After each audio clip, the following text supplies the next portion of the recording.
여러분들 그 건물이나 집을 리모델링을 하는 것과 신축 새로 건물을 짓는 것과 이 둘 중에 어떤 것이 더 쉬울까요? 어떤 것이 더 쉽겠습니까? 어떤 것이 더 쉬울 것 같아요? 물론 리모델링을 하는 것을 어느 정도 하느냐, 뭐 약간 이쪽 벽을 하나 허느냐, 아니면 이런 작은 수준에서 하느냐에 따라서 다를 수 있지만 이 리모델링을 하는 것보다 공터에다가 집을 새로 짓는 것이 더 쉽습니다. 물론 돈이 있어야 된다는 전제 조건이 있긴 합니다. 리모델링보다 새로 짓는 것이 더 쉬운 이유는 뭐냐면요. 리모델링을 하게 되면 일단 제약이 있기 때문에 그렇습니다. 자, 리모델링은요, 이미 지어진 건물의 틀에서 해야 되기 때문에 그렇습니다. 그것을 벗어나지 못합니다. 자, 우리가요, 이 건물 보십시오. 우리 앞에 보시고, 여기 기둥이 있는데요. 저도 이 기둥이 좀, 요 옆에 있는 기둥이 좀 마음에 들지 않아요. 왜 이 기둥이 이렇게 했을까 생각이 듭니다. 근데 제가 이 기둥이 마음에 들지 않는다고, 리모델링 한다고, 이 기둥을 옮길 수가 있습니까? 기둥을 옮길 수가 없어요. 그냥 놔둬야 돼요. 요 있는 기둥이라고 하는 틀에 맞춰서 리모델링을 해야지 이 기둥이 마음에 들지 않는다고 해가지고 기둥을 없애거나 옮길 수는 없습니다. 또 리모델링 할 때 이 안에 있는 벽은 허물 수 있어요. 근데 외부에 있는 벽조차도 물론 일부는 허물 수 있겠지만은 다 허물어서 집을 새로 이렇게 리모델링 할 수가 없습니다. 그러니까 리모델링이라고 하는 것은요, 이미 지어진 틀에 맞추어서 해야 되기 때문에 간섭을 받아야 되고 제한이 있게 되는 겁니다. TV에 보니까 어떤 분이 은퇴를 하시고 귀농을 해가지고 살려고 시골집을 아주 싸게 구매를 했어요. 근데 리모델링을 하는 중에 이 한쪽이 나무가 오래되니까 나무가 썩었어요. 이 바닥이 썩고 기둥이 썩어가지고 리모델링 하는 중에 집 한쪽이 무너져 버렸어요. 그래서 그것을 어떻게 치울 수가 없어요. 위험해요. 잠깐만 조금만 만졌다가는 건드렸다가는 집이 다 무너지게 생겼어요. 결국 어떻게 되었느냐? 리모델링을 하려고 하다가 집을 부수고 새 집을 짓게 되었다라는 것을 제가 보고 봤습니다. 자, 이처럼 이미 있는 것을 새롭게 바꾼다는 것은 쉬운 것이 아닌 것 같습니다. 특히 사람을 바꾼다는 것은 더 어려운 것 같습니다. 우리가 그런 이야기 하지 않습니까? 사람은 변한다, 변하지 않는다. 사람은 변하지 않는다. 사람은 잘 변하지가 않습니다. 특히 나이가 들어가면 들어갈수록 고집이 세워지고 다른 사람의 말을 잘 들으려고 하지 않습니다. 그만큼 사람은요, 익숙한 것을 좋아하고 자신을 변화시키려고 하지 않는다는 것입니다. 추석 명절이 지난 지 2주가 됐는데요. 이 명절이 되면 가족들이 모이잖아요. 또 가족들을 만나고 연휴다 보니까 이 마음이 편안해서 그런지 몰라도 다 긴장이 풀어집니다. 이 긴장이 풀어지니까 평소와 다르게 음식을 많이 먹게 되는 거죠. 명절이니까 이러면서 평상시보다 음식을 더 많이 먹게 됩니다. 그래서 그 명절이 지나고 나면요, 다들 공유하는 게 뭐냐면 명절 때 너무 많이 먹어서 이 몸무게가 늘어났어. 이것 때문에 걱정을 한다는 거예요. 근데 제가 이제 어떤 전문가가 하시는 이야기를 들어보니까요, 이 명절 기간에 늘어난 체중을 빨리 빼야 된다는 거예요. 네, 빨리 빼지 않으면 안 된다는 겁니다. 자, 그렇게 하시는 이유가 뭐냐면요, 우리 몸은 자기의 체중을 기억한다는 겁니다. 자기의 체중을 기억하고 그 체중을 유지하려고 하는 습성이 우리 몸에 있다는 거예요. 예를 들면 이런 겁니다. 제 몸무게가 70kg이거든요. 70g인데 명절로 인해 가지고 3kg가 쪘다고 생각해 보세요. 그러면 73kg가 되었습니다. 근데 이 빨리 제가 원래 몸무게 3kg를 빼고 70kg 돌아오지 않고 그냥 73kg 몸무게로 계속 있게 된다면 제 몸은 몸무게를 뭘로 기억한다는 겁니까? 73kg를 기억한다는 거예요.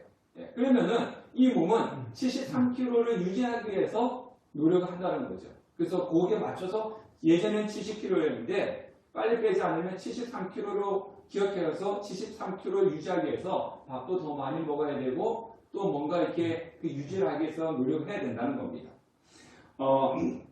반대로 우리가 다이어트를 많이 하시는데요. 다이어트를 하다가 다이어트를 실패하는 이유가 있습니다. 자, 우리 교회는 지난주 월요일부터 함께하는 축제를 위해서 일주일에 한 번 릴레이 금식기를 합니다. 여러분들 해당되는 요일에 하셨죠? 예. 예, 여러분 하셨으리라고 믿습니다. 앞으로도 이제 2주 2번 남았는데요. 적극 동참해 주시길 바라겠습니다. 여러분은 이제 일주일에 한 번 한 끼를 금식하지만 저는 이제 저기 적어놓으면은 화요일하고 토요일 2번에 적어놨습니다. 근데 2번 적어놨지만은 매일매일 같이 특별한 일이 없지 않으나 매일 저는 하루에 한 끼씩 이제 릴레이 금식기도에 동참을 합니다.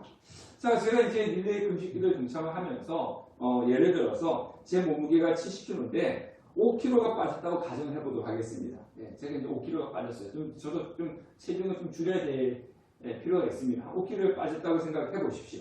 자, 그러면 제가 5kg 빠져서 65kg인데 제 몸은 아직까지 몇 킬로로 기억하고 있다는 겁니까? 예, 70kg를 알고 있다는 거죠. 그러면은 몸무게는 5kg 빠져갖고 65kg인데 제 몸은 너는 몸무게가 70kg야 이렇게 기억하고 있기 때문에 이 70kg에 맞게끔 계속 내 몸이 뭘 요구하겠습니까? 예, 음식을 먹으라고 요구한다는 거죠. 계속 너 몸무게는 70kg야. 70kg에 맞게끔 음식을 먹어야 돼. 제 몸은 계속 요구를 한다는 겁니다. 그러니까 다이어트를 해가지고 몸이 빠진 몸무게가 줄여준 사람이 이제는 줄었어? 이렇게 하지만 내 몸은 그 이전의 몸무게를 기억하고 있기 때문에 계속 아니야. 너 몸무게는 지금이 아니라 예전 몸무게야. 먹어야 돼. 그것을 유지하기 위해서 먹어야 돼. 이렇게 요구한다는 거예요. 그래서 내 몸이 요구하는 대로 또 먹다 보면은 그 몸무게가 어떻게 되는 겁니까? 5kg가 빠졌지만은 다시 70kg가 간다는 거예요. 그래서 다이어트를 실패를 한다는 겁니다. 그만큼 여기서 이야기하는 것은 뭡니까? 쉽게 사람은 변하지 않는다는 겁니다. 쉽게 변하지 않을 뿐더러 오랫동안 내려져 오는 것을 없앤다든가 변화를 시키려고 하는 것은 참으로 힘들고 어렵습니다. 왜냐하면 오랫동안 그 속에서 이익을 챙겨오던 기득권들의 저항이 있고요. 그리고 익숙해진 상황 속에서 살아가는 사람들의 반대가 있기 때문에 그렇습니다. 자, 오늘 여러분들의 모습을 한번 보시기 바라겠습니다. 우리의 모습도 그래요. 여러분들 제가 여러분들 예배를 인도하면서 보면요. 여러분들의 예배 시간 오시는 시간은 거의 비슷해요. 특별하게 가끔씩 한 번씩은 더 늦을 수도 있고 더 빨리 올 수도 있지만은 들어오시는 모습 보면요. 대부분 비슷한 시간에 들어옵니다. 바빠도 여유가 있어도 몸이 피곤해도 피곤하지 않아도 항상 오시는 시간에 오십니다. 예배 시간 앉은 자리를 보면 어때요? 앉은 자리도 대부분 여러분이 앉는 자리에 가서 앉으십니다. 빈자리가 많은데도 불구하고 항상 앉는 자리에 앉으시는 거예요. 자, 심지어 어떤 교회는요. 다른 사람이 자기가 늘 앉아서 예배 드리는 그 자리에 앉아있으면 거기 내 자리라고 비키라고 그렇게 요구합니다. 아니 교회에서 내 자리 네 자리가 어디 있어요? 먼저 와서 앉는 사람이 임자죠. 그런데도 불구하고 자기가 늘 앉으니까 거기 가서 앉는 거예요. 그렇게 자기 늦게 와도 여기는 내가 앉았으니까 여기 내 자리야. 그래서 자리 때문에 싸우는 그런 경우도 또 있었습니다. 상황이 변해도 사람은요 늘 자신이 해오던 삶의 패턴대로 살아갑니다. 여러분들 다니시는 길 오늘 오실 때 교회 오실 때 어떤 길을 오셨습니까? 교회 오실 때도 보면 여러분들 늘 오시는 길로 오시잖아요. 그죠? 뭐 출근해도 늘 다니는 길로만 아닙니다. 그러니까 사람은 익숙한 길로만 다니지 조금 길을 변형시켜서 잘 다니지는 않습니다. 이것을 우리는 전통이라고 합니다. 대부분 공동체마다 전통이 있는데요. 교회도 그 교회들마다 전통이 있습니다. 물론 좋은 전통은 유지해야 되지만은 잘못된 전통은 좀 바꿀 필요가 있는데 그 전통을 목숨같이 지키려고 한다는 겁니다. 지난주에 잠깐 드라마를 봤는데요. 앞뒤 상황은 잘 몰라요. 한 2분 정도 봤는데 이제 상류층들이 모이는 그 모임에 어떤 사람이 리더가 되었나봐요. 근데 그 사람이 하는 소리가 이겁니다. 제가 모두가 잘 사는 나라를 잘 사는 세상을 만들겠습니다. 라고 하니까 그중 한 사람이 이런 이야기를 합니다. 세상이 바뀌는 줄 아십니까? 세상은 안 바뀝니다. 이렇게 이야기하다는 거죠. 그러니까 시대가 변해도요. 기득권층들은 그 기득권을 유지하면서 살아가는 거예요. 네. 일제시대가 지나고 6.25 시대가 지나고 자유당 시대가 지나고 군사시대가 있었고 지금 민주화시대가 있었지만은 그때도 뭐예요? 잘 사는 사람들은 늘 잘 살아요. 네. 잘 사는 사람은 잘 살아요. 그리고 못 사는 사람은 늘 못 삽니다. 정권이 변하고 시대가 변하고요. 물론 조금씩은 좀 차이가 있겠지만 그래도 잘 사는 사람은 잘 살고 못 사는 사람들은 늘 못 사는 겁니다. 안 된다는 거죠. 그만큼 세상을 변화시키려고 하지만 세상은 잘 안 바뀐다는 겁니다.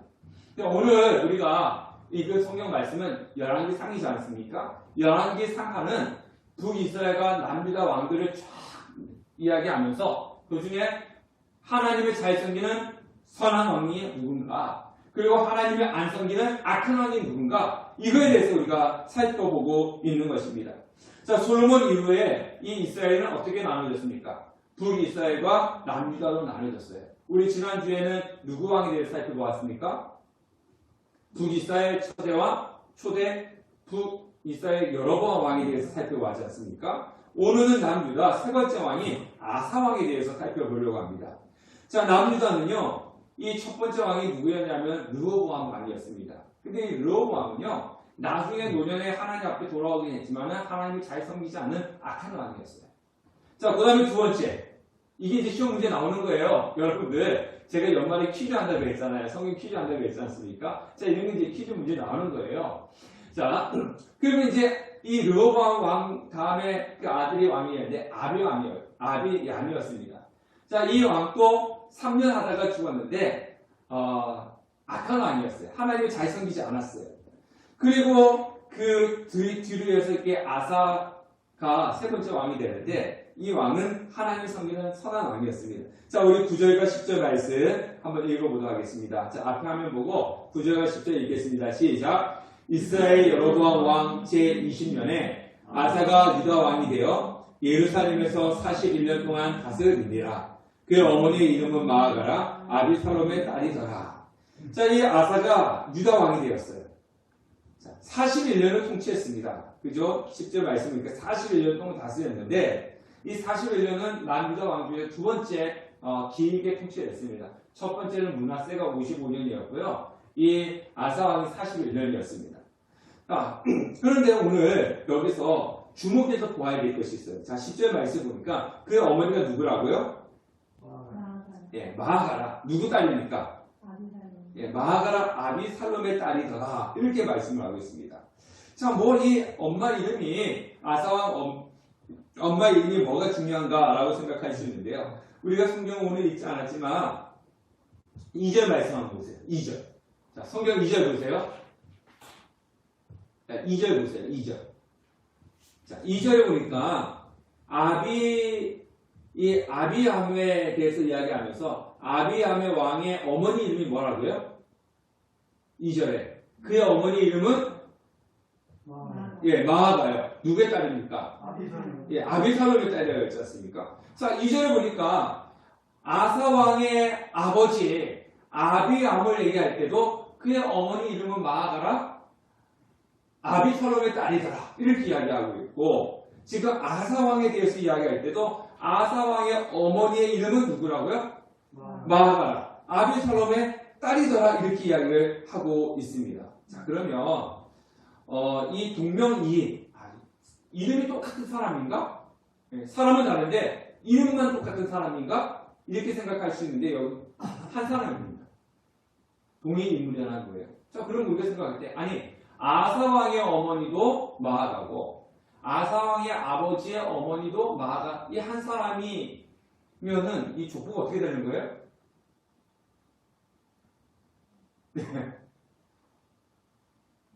지금 이해가 안 되시는 거예요? 자, 아사 왕의 어머니도 마아가인데 그의 아버지의 어머니도 마아가인데 이 사람이 다른 사람이 아니라 한 사람이라는 거죠. 그럼 어떻게 되는 거예요, 족보가?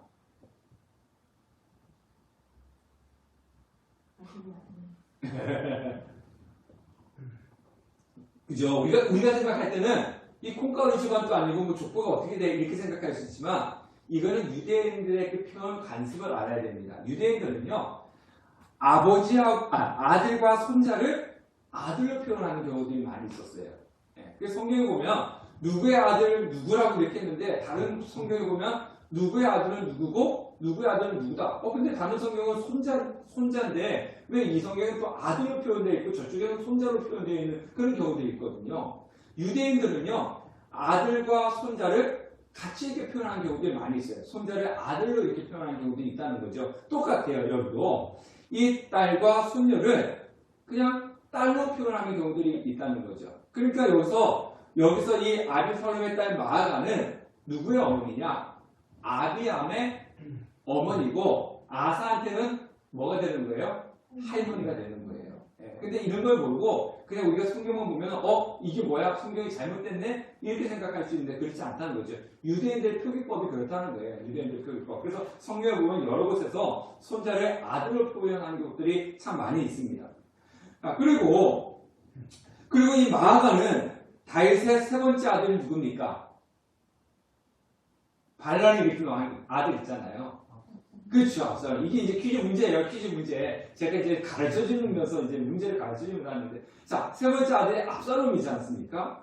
이, 마아가는 압살롬의 딸이었습니다. 자, 우리가 성경을 보면은 분명히 아비살롬의 딸이라고 했는데 무슨 압살롬의 딸이냐라고 얘기했는데 이 아비살롬이 압살롬입니다. 아비살롬의 다른 이름이 압살롬입니다. 자, 근데 이 압살롬의 어머니가 누구냐면요. 이방 구스렛 왕 다림의 딸이었습니다. 자, 제가 이제 표를 만들었다. 화면을 보세요. 자, 이 표를 보면 좀 이해가 될 겁니다. 자, 다윗이 그 압살롬의 어머니가 똑같은 이름이 마아가였어요. 근데 이 마아가가 누구였냐면은 제가 방금 말씀드린 것처럼 이방 여인이었다는 거죠. 이방 구슬왕 다림의 딸이었다는 겁니다. 근데 이제 다윗과 결혼했어요. 그래서 그 사이에 누가 태어났습니까? 압살롬이 태어났죠. 이 솔로몬과 압살롬은 배단의 형제입니다. 그죠? 형제고, 그 다음에 이 압살롬의 딸이 누구라고요? 오늘 성경에 나온 마아가라는 거죠. 이 마아가가 르호보암의 아내고 아비암의 어머니가 되는 거예요. 그죠? 이렇게 족보가 되는 겁니다. 근데 제가 오늘 이 족보를 왜 이렇게 이야기를 보여주고 있냐면요. 자, 보십시오. 자, 이 위에 압살롬의 어머니는 이방 여인이잖아요. 이방 신을 섬기는 사람이란 거죠. 이방 신을 섬기는 사람이었기 때문에 압살롬에게 영향을 끼쳤을까요? 끼치지 않았을까요? 끼쳤습니다. 성경에는 압살롬이 하나님을 잘 섬기는 사람이라고 나오지 않습니다. 자, 그러면 이 압살롬의 딸이 누굽니까? 오늘 성경에 나오는 마아가죠. 이 마아가는 우상을 섬기는 여인이었어요. 우상을 섬기는 여인이었기 때문에 르호보암이 악한 왕이었다고 했지 않습니까? 남편한테도 영향을 주고 그 아들 아비암 하나님 잘 섬기지 않던 악한 왕이었지 않습니까? 여기도 영향을 끼친 거죠. 자, 보십시오. 이 우상을 섬기던 이 계보가 자녀들에게 영향을 주는 거예요. 영향을 주는 겁니다. 자, 그럼 제가 오늘 이 이야기를 왜 하느냐? 이걸 왜 이야기하느냐? 여러분들이 교회를 다니고 여러분들이 예수를 믿고 예배 드리는 것이 그냥 나 혼자 와서 예배 드린다. 나 혼자 하나님을 섬긴다. 이거로만 끝나면 되는 것이 아니라는 거예요. 내가 하나님을 잘 섬기는 것이 누구에게 영향을 준다는 거예요? 여러분의 자녀들에게 영향을 주는 겁니다. 그래서요, 저는요, 이렇게 쭉 보면은 다들은 아닌데요. 오랫동안 여러 교회를 다녀오고 많은 성도님들 살펴보았잖아요. 부모님들이 신앙을 잘 갖고 있으면 그 자녀들이 신앙생활을 잘합니다. 근데 부모님들이요, 그냥 교회 마당만 밟는 경우들이 있어요. 그럼 그 자녀들이 또 다들은 아닌데 대체적으로 그냥 신앙생활을 잘 못합니다. 그래서 훌륭하신 목사님 아들 밑에 훌륭하신 목사님이 나오는 경우가 많고요. 훌륭하신 장로님 밑에 훌륭하신 장로님이 나오는 경우들이 참 많이 있습니다. 이거예요. 믿음의 계보라고 하는 거죠. 여기는 바로 보십시오. 어떻습니까? 마아가는 우상의 이방의 계보였어요. 그러니까 그의 아들 압살롬은 또 하나님 잘 섬기지 못했고 그의 딸 마아가는 우상을 많이 섬기는 그런 여인이었고 그래서 그 자녀까지도 그 남편까지도 영향을 주는 거죠. 우리가 신앙생활을 그런 거예요. 내가 하나님을 잘 섬기는 것이 바로 내 자녀들에게 우리 후손들에게 믿음의 계보를 물려주는 것입니다. 그래서 나 혼자 신앙생활을 한다 이런 생각을 하시면 안 됩니다. 내가 하나님 잘 섬기는 모습이 바로 누구에게 영향을 주느냐? 나의 자녀들과 나의 손자들과 나의 후손들에게 영향을 준다. 그럴 것을 분명히 아시고 우리가 신앙생활 잘 하셔야 되는 이유가 여기에 있는 겁니다. 자, 근데요 여기에 보면은 그럼에도 불구하고 이 여인은 악한 여인이었고 우상을 섬기는 여인이었는데 그 아들까지도 우상을 섬기게 만들었어요. 근데 아사는 신기하게 하나님을 잘 섬기는 왕이 되었다는 거죠. 그것이 바로 하나님의 은혜라고 하는 것입니다. 자, 우리 11절과 12절 말씀을 읽어보도록 하겠습니다. 11절과 12절 시작. 아사가 그의 주상 다윗같이 여호와 보시기에 정직하게 행하여 남색하는 자를 그 땅에서 쫓아내고 그의 조상들이 지은 모든 우상을 없애고. 자, 아사가 왕이 되어서 제일 먼저 한 게 뭐예요? 하나님 보시기에 정직하게 행하였는데 12절에 보니까 뭐부터 했습니까? 예, 남색하는 자를 그 땅에 쫓아냈어요. 이 남색하는 자가 뭐죠? 동성애자입니다. 동성애자. 예, 남색하는 자가 동성애자인데, 자, 그럼 우리가 동성애자 그러면 우리가 지금 생각하는 그런 동성애자를 생각하면 안 돼요. 이들은 그냥 단순한 동성애자가 아니라 이 이방 신전에 우리가 성경을 읽다 보면은 바알과 아세라 많이 나오지 않습니까? 바알과 아세라 나오는 것처럼요. 이 바알과 아세라를 섬기는 가운데 그들 신들한테 제사를 드리고 나면 그 신전에서 섬기는 여사제가 있었고 남사제가 있었어요. 그 뭡니까? 이 여사제 제사를 드리고 나서 이 신전에서 섬기는 여사제하고 뭘 하는 거예요? 성관계 응가를 하는 거예요. 이 남자들은 뭡니까? 그 우상 신전에서 그 제사를 드리는 사람들과 동성애하는 사람들이었어요. 그 사제였다는 거죠. 그 남자들과 동성애하는 거예요. 그러니까 그들을 내쫓아 버렸다는 건 뭡니까? 우상을 문 닫아버리고 우상을 회파하면서 그곳에서 우상을 섬기고 있던 이 동성애자 남사제들을 다 내쫓았다는 겁니다. 바로 그런 의미를 가지고 있습니다. 야, 요즘요 우리나라는 동성애자들 퀴어 축제를 하지 않습니까? 그래서 그때 하는 얘기가 뭡니까? 우리의 인권도 있다. 우리는 인권이 있고 그 다음에 우리는 태어날 때부터 남자와 여자로 태어난 것이 아니라 다른 성으로 태어났다. 이렇게 이야기하지 않습니까? 그건 근거 없는 이야기입니다. 그건 죄악입니다. 동성애는 죄악입니다. 예, 그거는 인정해주고 우리가 무슨 이렇게 태어났다. 그게 아닙니다. 동성애는 죄악이라는 겁니다. 자, 남색하는 자들을 쫓아내고 성경에 보니까 조상들이 섬기는 우상들을 없앴다라고 이야기를 하고 있습니다. 자, 할아버지 르호보암이 몇 년 동안 통치했냐면 17년 동안 통치했어요. 아버지 아비암은 3년 동안 통치했어요. 그 동안 몇 년입니까? 20년이죠. 20년 동안 이 남자는 우상을 섬기는 나라였고 그 전에 솔로몬은 오랫동안 또 우상을 섬겼지 않습니까? 그러니까 지금 이 조상들이 섬겼다라고 하는 것은 몇 년 동안 섬겼는지 몰라요. 최소 20년이에요. 최소 20년 동안 조상들이 뭐 했어요? 그 땅에서 우상을 섬겼어요. 20년 동안 내려오던 것을 아사가 어떻게 했습니까? 하루 아침에 없애버리는 거예요. 쉽겠습니까? 쉽지 않습니다. 예. 20년 동안 내려오던 것. 아니면 20년보다 더 많은 시간 동안 내려오던 것을 아사가 하루 아침에 없앴다. 결국 쉽지 않은 것입니다. 자, 지금 또 동작구에 가면요. 장승백이라고 있습니다. 우리 집사님 아시는지 모르겠는데, 예, 장승백이라고 하는 집은 있고, 지하철역도 있어요. 예. 왜 거기에 장승백이라고 하는지 아십니까? 거기 가면요. 장승이 두 개가 딱 서 있어요. 천하대장군, 지하대장군. 그래서 장승백이에요. 근데 제가 그때 그쪽 가까이 있는 교회 다닐 때, 청년 때 어느 누가 그 두 장승에다가 화재를 냈어요. 불을 냈어요. 다 타진 않은데 이거 끝이 났어요. 누가 빨리 꺼가지고. 그래서 그 9시 뉴스 나왔어요. 9시 뉴스 나와가지고 누가 장승에 불을 냈냐 막 그러면서 범인을 잡아서 뭐 어떻게 해야 된다 막 그런 대대적인 그런 이슈가 있었습니다. 자, 우리가 지금은 많이 살았지만요. 시골에 가면은 마을마다 뭐가 있냐면요. 선왕당이 있습니다. 선왕당. 선왕당은 뭐 하는 곳입니까? 마을 사람들이 거기서 제사를 드리는 곳이지 않습니까? 마을 사람들이 되게 신성시 여기는 곳이에요. 근데 그 선왕당은 누가 부수었다. 그럼 어떻게 되는 겁니까? 그냥 맞아 죽는 거예요. 예, 맞아 죽는 겁니다. 동네 사람들한테. 사사기에 보면요. 기드온 사사가 나오는데요. 기드온의 별명이 뭐냐 하면은 여룻바알입니다. 자, 이것도 뭐예요? 퀴즈 문제입니다. 퀴즈 문제. 여룻바알의 뜻이 뭐냐면요. 바알과 더불어 싸웠다. 바알과 더불어 논쟁했다는 거예요. 이 뭐냐면요. 하나님이 기드온을 부르고 사명을 주셨어요. 기드온이 사명을 받고 가장 먼저 한 것이 뭐냐면 마을 사람들이 섬기고 있는 선왕당, 즉 바알 신당을 부수는 것이었습니다. 근데 낮에는 할 수가 없잖아요. 괜히 가서 부셨다가 사람들한테 맞아줄 것 같으니까 밤에 가서 몰래 그 바알 신당을 부숴버립니다. 그러니까 그 다음날 아침에 어떤 일이 벌어졌어요? 난리 났어요. 마을 사람들이. 누가 부셨느냐? 막 그러면서 난리 났어요. 죽여야 된다. 그래가지고 그 기드온의 별명이 여룻바알입니다. 자, 우리나라에 기독교가 처음 들어올 때 엄청난 박해를 받았죠. 근데 박해를 받은 큰 이유 중에 하나가 뭡니까?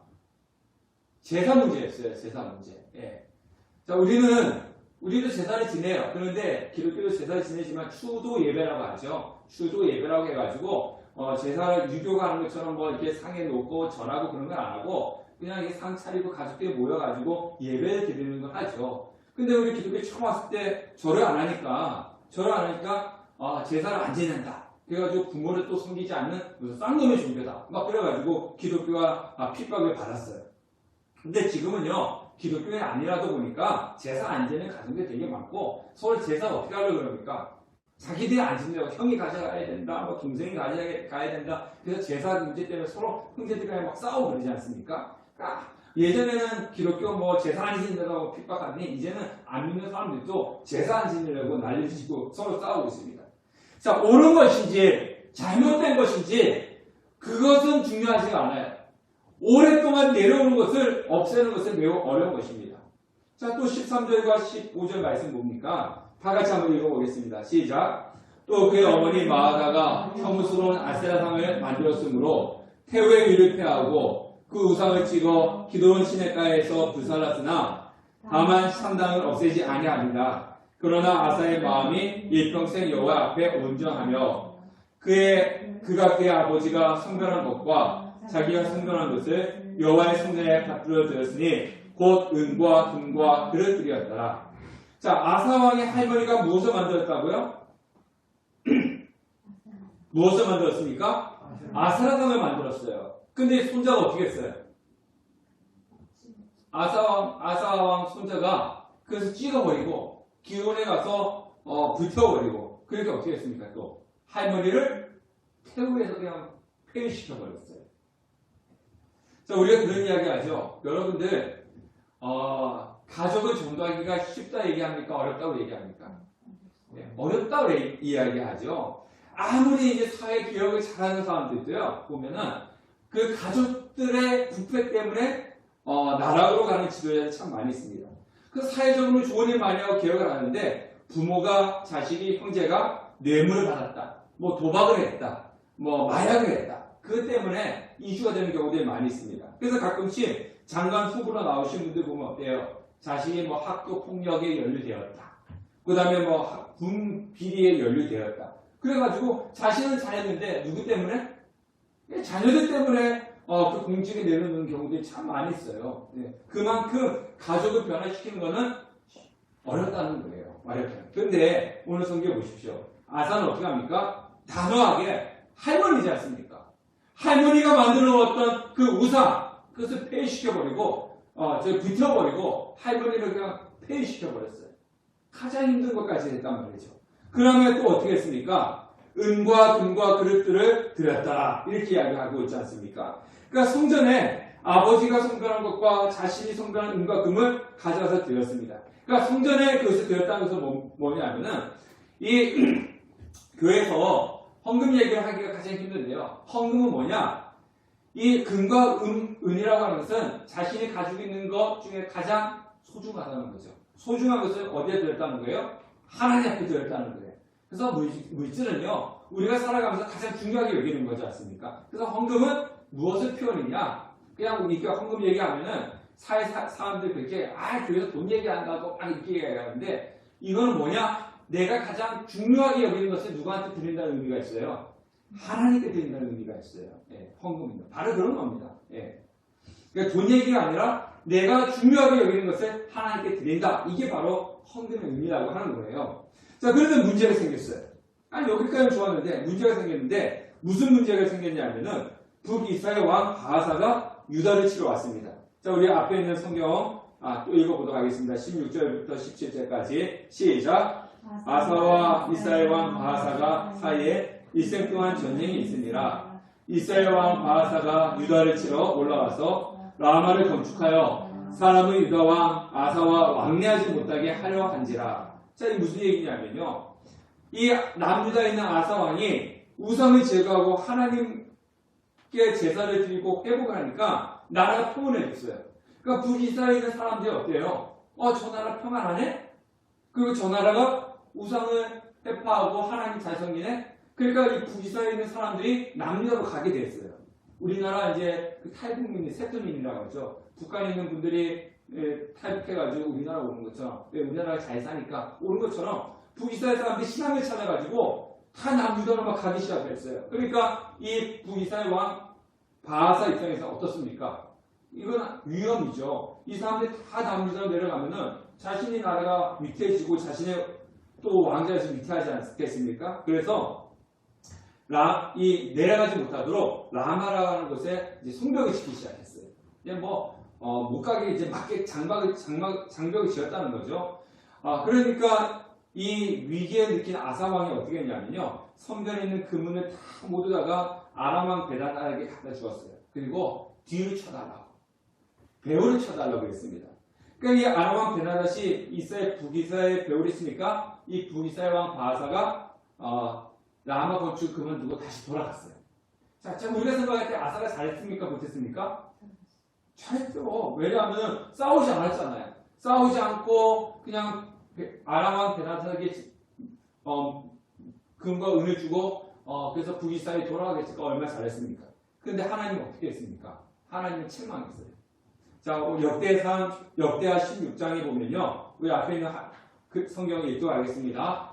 역대상 16장에는 이렇게 이야기하고 있습니다. 다 같이 읽겠습니다. 시작. 그때 선교자 하나니가 유다 왕 아사에게 나와 그에게 이르되 왕이 아람 왕을 의지하고 왕의 하나님 여호와에 의지하지 아니하였으므로 아람 왕의 군대가 왕의 손에서 벗어났나이다. 구스 사람과 룻 사람의 군대가 크지 아니하며 말과 병거가 힘이 많지 아니하더이까. 그러나 왕이 여호와에 의지하였으므로 여호와께서 왕의 손에 넘기셨나이다. 계속 읽겠습니다. 여호와의 눈은 온 땅의 둘을 감찰하사 전심으로 자기에게 향하는 자들이 위하여 능력을 베푸시나니 이 일은 왕이 망령되이 행하였은즉 이후부터는 왕에게 전쟁이 있으리라 하매 아사가 노하여 송년자를 옥에 가두었으니 이는 그의 말에 크게 노하였음이며 그때 아사가 또 백성 중에서 몇 학대하였더라. 우리가 이거 말씀이 나오지 않는데요. 역대하 14장에 보면 구스 사람 세라가 쳐들어옵니다. 그때 아사의 군대는 58만 명이었고요. 구스의 군대는 군사가 100만 명이었고 병거가 300대였어요. 2배 차이가 나지 않습니까? 근데 그때 아사 왕은요. 하나님을 의지해가지고 구스를 물리쳤습니다. 자, 그랬는데 지금은 북이스라엘 바하사가 쳐들어올 때는 어떻게 했다는 거예요? 하나님을 의지하지 않고 아람 왕 벤하닷을 의지했다는 거예요. 그래서 그 결과로 보면요. 오늘 성경이 아람 왕을 의지했기 때문에 9절에 뭐가 있다고 그랬습니까? 9절 말씀 보니까 당신이 하나님을 의지하지 않고 아람 왕을 의지했기 때문에 왕에게는 뭐가 있다고요? 네, 이거 성경에 나오잖아요. 전쟁이 있을 것이다. 당신에게는 이제 전쟁이 있을 겁니다. 이렇게 이야기했습니다. 근데 반대로 구스가 쳐들어왔을 때 이 아사왕이 하나님을 의지하고 구스를 물리쳤을 때는 하나님께서 35년 동안 무엇을 주냐면요. 전쟁이 없게끔 했어요. 하나님을 의지했을 때는요. 전쟁이 없고 평안했었고요. 하나님을 의지하지 않고 아람왕을 의지하니까 뭐가 있잖아요. 너 이제부터 전쟁이 있을 거야. 이거예요. 우리 삶이 그렇습니다. 하나님을 의지하면요. 전쟁이 없고 삶에 평안이 있는데 하나님을 의지하지 않고 사람을 의지하니까 뭐가 있다는 겁니까? 전쟁이 있다는 겁니다. 그래서 나중에 이 아사왕은 어떻게 됐냐면요. 처음에는 선한 왕이었어요. 나중에는 하나님을 따라서 오늘 성경에 보니까 발에 병이 들렸다고 했지 않습니까? 발에 병이 들어서 죽었습니다. 선지자를 감옥에 막 집어넣었어요. 처음에는 자신의 할머니를 갖다가 폐위시키는 정도로 우상을 버렸는데 나중에 하나님의 말씀을 증거하는 선지자를 갖다가 감옥에 넣을 정도로 바뀌었다는 거예요. 여러분 독수리 아시죠? 독수리가 수명이 몇 년인지 아세요? 몇 년일 것 같아요? 한번 찍어보세요. 자, 30년? 20년? 50년? 70년? 몇 년일 것 같아요? 여기 답이 있는데 30년 50년 우리 인생 70년 잘 찍었네 인생가 수명이 70년이에요. 네, 70년인데 근데 대부분의 독수리는 40년 정도 살다가 죽는다고 합니다. 왜 그럴까요? 수명은 70년인데 왜 40년 정도밖에 살지 못하고 죽을까요? 그 이유는요. 이 독수리가 40년 정도 되면은 이 뿌리가 너무 자라가지고 휘어져가지고 너무 길어가지고 자기 가슴까지 온답니다. 그러면 뿌리가 이렇게 너무 이렇게 자라서 이렇게 휘어지면은 음식을 제대로 뜯어 먹지 못하는데. 네. 그리고 또 40년 되면은 이 발톱이 너무 많이 자라가지고 먹잇감을 이렇게 잘 잡지 못한대. 그게 또 40년 정도 자라면 너무 자라가지고 이 깃털이 많이 자라니까 무거워가지고 제대로 날지를 못한대. 그래서 40년 되면은 이 먹잇감을 사냥해서 이 뿌리도 길어지고 발톱도 길어지고 이 깃털도 많아지고 제대로 날아서 잡지도 못하니까 그래서 굶어 죽는 경우들이 많이 있다는 겁니다. 자, 그런데 이 독수리가 결단하게 되는데요. 이 뿌리가 길게 자랐으니까 막 이 뿌리를 벽에다가 돌에다 막 비벼가지고 뿌리를 빠지게 한대요. 아니면 갈아서 짧게 만드니까 뿌리가 빠지면은 이 뿌리가 다시 나온다는 겁니다. 그리고 발톱도 계속 이렇게 막 돌에 갈아가지고 뽑아버리면 발톱이 살아나고 이 깃털도 많으니까 막 뽑아버린다고 합니다. 그러면 온몸에 어떻게 하겠습니까? 피투성이가 되고 근데 이 기간이 5개월이 걸린다고 합니다. 근데 이 5개월 정도 걸리는데 이 기간을 잘 견뎌내는 독수리는 30년을 더 살아서 70년까지 사는 거고 이 기간을 이것을 고비를 못 넘는 독수리는 죽는다는 거예요.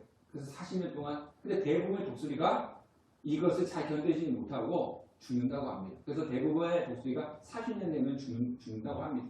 그리고 이것을 잘 견디면 30년을 더 살아서 70년까지 살아간다는 거예요. 자, 우리가 제가 이 이야기를 왜 하느냐면요. 우리는요, 너무 익숙한, 여태까지 내려오는 것에 익숙한 것에 머물러 간다는 거죠. 네. 우리는 계속 어떻게 해야 돼요? 내 자신을 개혁해야 돼요. 변화시켜야 된다는 거죠. 오랫동안 익숙해진 것에 머물러 있지 말고 우리의 신앙을 계속 변화시켜서 하나님 앞에 성장해 나가야 되는 거예요. 네, 성장해 나가야 되는 겁니다. 오랫동안 익숙해진 우상과 같은 것들을 어떻게 해야 됩니까? 버려야 된다는 거죠. 네, 버려야 되는 겁니다. 나의 오래된 때 묻은 신앙의 우상을 과감하게 개혁을 하고 변화를 해야 되는 겁니다. 독수리가 자기 뿌리를 뽑아버리고 자기 발톱을 뽑아버리고 깃털을 뽑아버리는 것 힘들 수가 있어요. 힘들고 어려울 수 있습니다. 그러나 나의 익숙함을 버려야지만이 내가 더 성숙하고 진보가 있고 믿음이 더 굳건해지는 겁니다. 네. 우리가 늘 익숙해진 거, 교회에 와서 주일에 와서 예배 드리고 내가 늘 하는 거 이거에만 계속 하다 보면은 그냥 거기 익숙해져 있고 거기에 멈춰 있는 거예요. 이제는 어떻게 해야 됩니까? 그거보다 더 한 단계로 나가야 되는 거죠.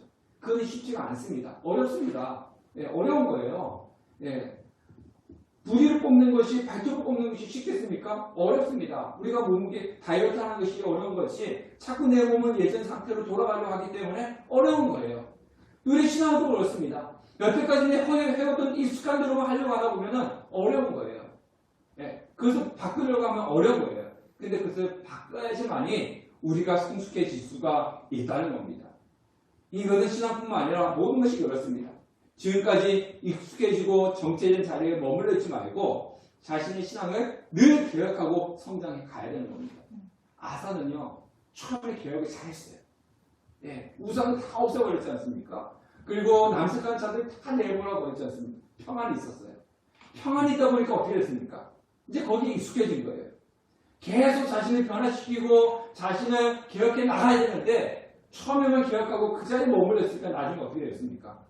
하나님의 말씀을 지난 3년째로 감옥에 집어넣을 정도로 도태되고 말았던 겁니다. 변화시켜야 됩니다. 기억해 나가야 됩니다. 익숙해진 자리에 머물지 말고 자신의 신앙을 늘 기억해서 성숙하고 변화되는 성장해가는 우리 여기 성도님 되시기를 주님의 이름으로 축원합니다.